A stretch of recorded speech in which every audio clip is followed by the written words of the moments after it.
welcome you watching The Property Show, the only definitive guide on real estate in India, where you find the latest news, the sharpest expert views and researched advice on your investment goals. Please also welcome Samir Jasuja, founder and MD of Prop Equity. As you call in today, Samir is going to evaluate your requirements and get you his top recommendations. First, a glance at today's show. The big policy news: Housing Ministry mulling an escrow account for affordable housing projects. A review of best properties on NCR's Noida Expressway in 85 lakhs. The top projects in the new Gurgaon belt for investments under 50 lakhs. Also in 50 lakhs, apartments in Bangalore's developing destinations. Long-term investment bets in just 35 lakhs on Chennai's OMR. Affordable priced homes in Thane's Nalasopara shortlisted. And a check on Mumbai Metro's Phase 2 and Phase 3. Are Mumbaikars in for a long wait for the next leg of the metro network? All right, first a look at what's the latest in the policy space and also the latest corporate action in real estate. In a revealing report by the National Crime Records Bureau of India, Delhi has emerged on top of the list in cases related to property fraud and misappropriation among all states and union territories in the country. A total of 181 cases of property lost under criminal breach of trust and cheating were reported during 2013. Delhi was closely followed by Maharashtra with 176 cases, while Punjab came third with 82. In an exclusive interview to the Property Show, DDA Vice Chairman has informed about authorities' plans to create the biggest housing project for the elderly, built with government participation in the country. Spread over 24 acres in Delhi's sub-city Rohini, the proposal is to construct around 4,500 one-room flats for the elderly on rental basis with common kitchens, canteens, medical and recreational facilities. The proposal will now be tabled before Delhi LG, who is also DDA chairman, for clearance. The project, proposed to be named Senior Citizen Service Apartment, will be developed through public-private partnership. Leading the green building movement in India, the Energy and Resources Institute and the US Green Building Council have joined hands to accelerate the development of energy-efficient green buildings in India and Southeast Asia. The need to design and construct green buildings to save environment assumes importance because of the fact that most of the buildings projected to be standing in 2030 in India are yet to be built. Anil Ambani-led Reliance Communications plans to cut its debt by Rs 20,000 crore by 31st March 2016, mainly by divesting stake in prime real estate properties and selling off some of its assets. The properties on sale includes the company's 3.7-acre Delhi office near Connaught Place, which is expected to fetch Rs 700 crore, as well as Kolkata's Chowringhi Road property valued at over Rs 150 crore, along with Navi Mumbai's 7 towers valued at Rs 200 crore, among others.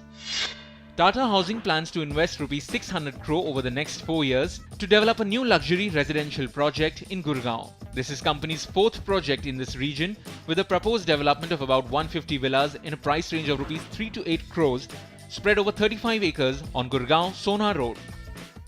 In top policy news today, the BJP-led NDA government seems to be taking concrete steps towards making affordable housing a reality. Amid talks of the upcoming budget likely to give infrastructure status to the affordable housing segment, the new housing minister is looking at options to resolve the funding issue for the segment. Onitam Ujha tells you what the government plans to do to give the necessary fillip to the sector.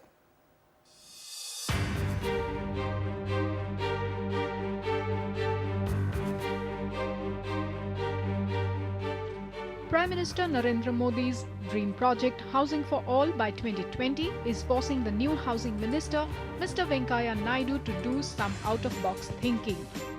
With very few funding options available for developers in the affordable housing segment and most options failing to deliver the desired results, the new housing minister hopes to set the ball rolling by setting up an escrow account. हमारा देश में जो system है, जो taxation system, cement का ऊपर tax, steel के ऊपर tax, service charges, other charges, lot of charges are being collected. So if you go for enhanced housing, whatever taxes you collect for housing, for consumption of steel, for consumption of cement, for other charges offered, you put those charges in an escrow account. Government need not spend any money. Government need not part with any revenue that is accruing to the government in normal course. But the additional revenue that is going to accrue to you, you put it in an escrow account and spend it for housing. The proposal is still under works as the Finance Ministry will have to look into the finer details and see if it is feasible to park additional tax money in the escrow account instead of the consolidated fund. The new housing minister is faced with a daunting task of bridging the gap of 19 million houses in urban areas alone. This, according to official estimates, is expected to grow to 30 million by 2022. The percentage of people in need of a house from the economically weaker section stands at 56.2%. Any source of fund, be it through an escrow account where the excess taxes are put in there, be it through long-term funding, from the debt side, foreign direct investment, whichever form or shape, money is money, and it's really important that that funding reaches the affordable housing, because that is the biggest challenge for today for implementing affordable housing projects. While the government seems desperate to find ways to implement its affordable housing plan, industry experts say the government will have to resolve demand-side issues like providing cheaper home loans for the economically weaker section with easy and long-term repayment plans, coupled with other incentives for builders like relaxed FAR norms. First and foremost requirement for affordable housing is to revisit your planning norms and revisit your master plans, allowed to create affordable housing stocks independent of FAR and density norms. Earlier governments had announced several tax incentives like Section 80 IB 10 that gave 100% tax exemption to developers creating low-cost housing. The Housing Ministry under the UPA government had come out with a scheme called Affordable Housing with private participation, wherein private developers were offered land for the low-cost housing project or extra TDR, FAR, FSI or other concessions. RBI too had eased commercial external borrowing norms for the developers in the affordable housing segment. All these received muted response from the industry. Affordable housing has definitely taken center stage. It is not just the housing minister who is looking at all possible options. Even the Prime Minister has sought Singapore's expertise to boost the sector. But will piecemeal initiatives help? In New Delhi, Oinita Moja, NDTV. Okay, that was the latest policy action. Now let's also check out what's hot in the property markets, starting with Bangalore and Chennai. Our first caller on the line is Nitesh Vijay. Hi Nitesh, looking to invest in Bangalore. What's your question? Hi, I'm looking for 2 BHK or 3 BHK near to Srinagar BTM layout or Bannerghatta Road. My budget is around like 50. Okay, JP Nagar BTM layout Bannerghatta Road, 50 lakhs. Yeah, so keeping this budget in mind, I think a 3 BHK would be a big challenge. 2 BHKs would be easy to come by in JP Nagar and Bannerghatta Road, and both these locations are a good choice. Yeah. I think all the social infrastructure is in place, but 3 BHKs just out of the question. If you were to just look at some key data points, inventory overhang is very safe over here, 15 and 16 months respectively. The weighted average price is exactly almost the same, 4,200. Price appreciation has been in line, 10% on an annualized basis. You were to look at 3 projects. The first project is Platinum Lifestyle. All 3 projects are below the weighted average price of the market, so there is a good scope of appreciation. By Sai Associates, this project is a project with 65% open space, although there are a large number of apartments in just 2.5 acres, 326 apartments in all. But the project is located on the 80 feet road in JP Nagar, 8th phase, BDA layout, and 6 block apartments housed in this building complex are there. The location is very close to Bannerghatta Road, Kanakpura Road, Nice Road, and because of its location aspect, the project price is 3,900 rupees. Compared to the second project recommendation, which is Shravanti Paramount, which is off Bannerghatta Road, that's why the pricing is 3,200. This project is close to the Hirandani and DLF projects and consists of 2 and 3 luxury bedroom apartments with 3-side ventilation and no common walls. That's the USP of this project, but the location is slightly inferior and the builder is not that well known at this point in time. Sapphire by Mahavir Group is the third project off Bannerghatta Road again, 3,700 rupees a square foot. It's located close to the IM Bangalore. Amenities also include a rock garden.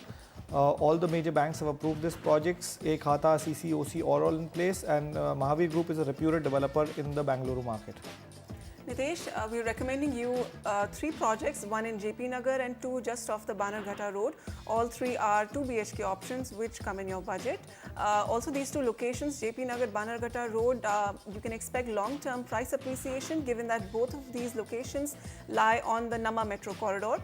Look at projects like Platinum Lifestyle by Sai Associates, Shravanti Paramount by Shravanti Group and Zephyr by Mahavir Group. Moving on, we have an email by Ramakrishna Kumar V.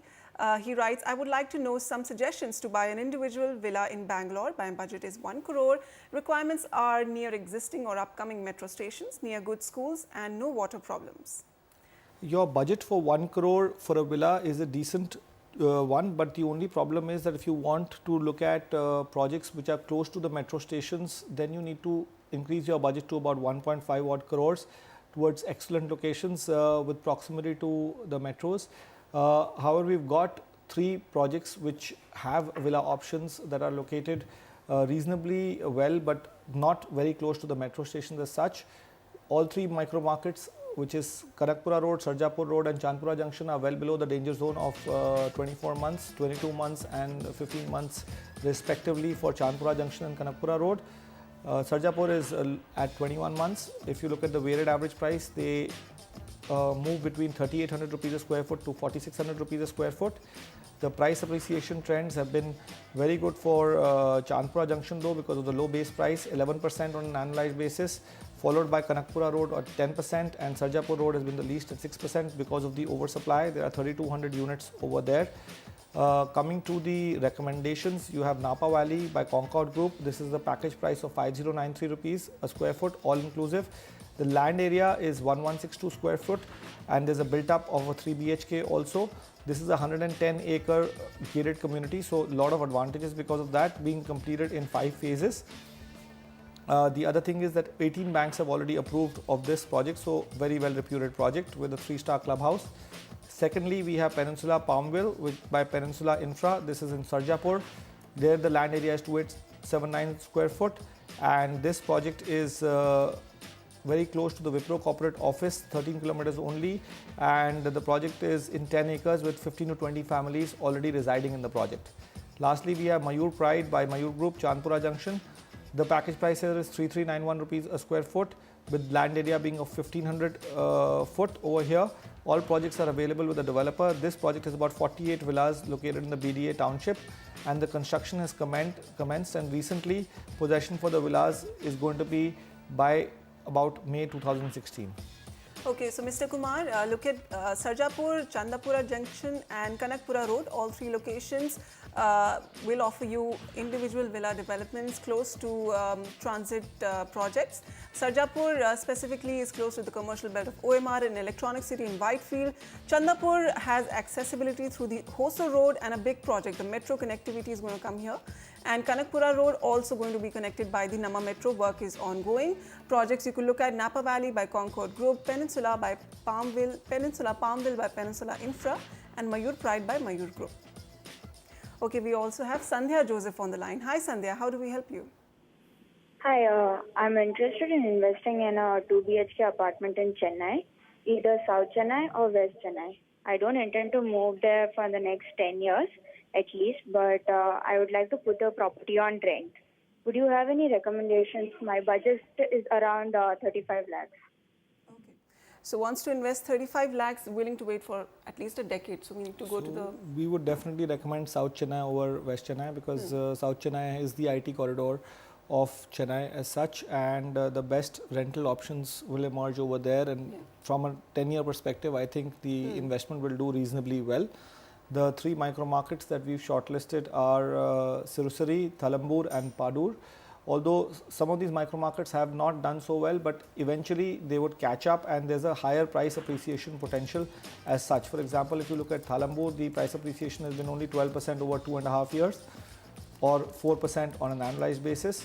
But coming to the weighted average prices first, you have prices ranging from 3,200 rupees to 3,750. Thalambur being the cheapest and Padur and Sirusari being at the same level. Inventory overhang again below the danger zone of 24 months, ranging between 18 to 22 months. Coming to the three key recommendations from our side, you have Tejas Lakeview Homes by SK Developers. This is at 3199 rupees a square foot. It's a luxury project located at Sirsi Road off Navalur, OMR Chennai. This project is on 1.55 acres of land, although there are about 120 odd apartments. It's at close proximity to major ITO and BPO companies, hospitals and colleges. Then we have District S by Adroit Urban Developers. This project is built on more than 9 acres of land, so largest project, so better density, and it's a low-rise project. Exclusive green features are there to design to minimize carbon footprint also, which is a big USP for this project. Symphony by Access Real Properties, this is Padur. This project is actually 13 stories each of 2 high-rise blocks. It's located in Padur on the OMR next to the Hindustan University and diagonally opposite to the Chettinad Health City. So that is also one USP of this project, and the recently commissioned IT Expressway will get you there in double quick time. Okay, so Sandhya, you have a long enough waiting period, so South Chennai could give you good returns and rentals given that all the IT activities are concentrated there. Look at the OMR corridor, giving you 3 locations, Siruseri, Thalambur and Padur. Projects we recommend: Tejas Lakeview Home by SK Developers, District S by Adroit Urban Developers and Symphony by Access Real Properties. Time to slip into a short break. On the other side of the property show, we'll look at the big impact that the Mumbai Metro is going to have on the city's realty landscape.